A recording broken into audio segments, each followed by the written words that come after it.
கன்னி ராசி அல்லது கன்னி லக்னம் சார்ந்த நபர்களுக்கு மிகப்பெரிய வெற்றியை காணக்கூடிய நாள், மிகப்பெரிய வெற்றி.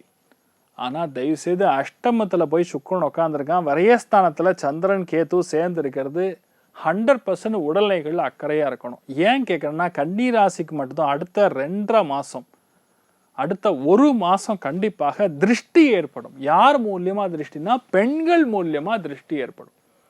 கல்லுப்பு எடுத்து தயவு செய்து சுத்தி போட்டுக்குங்க. உங்க வீட்டுல பெரியவங்க இருந்தாங்கன்னா அவங்க கையில கொடுத்து உட்காந்து ஜம்முன்னு சுத்தி போட சொல்லுங்க. 100% நீங்க ஸ்வீட்டு சாப்பிடாம இருந்தாவே நீங்க நல்லா இருப்பீங்க. பிரயாணங்கள்ல எதுவுமே தொலைக்காம பார்த்துக்கணும்.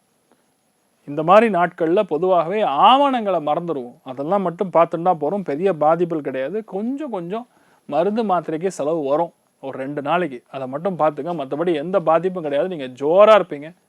நீங்கள் வழிபாடு செய்ய வேண்டிய தெய்வம் ஏழுமலையான் வழிபாடு. ஏற்றத்தை கொடுப்பார். ராசி ஆந்திரம் மஞ்சள்.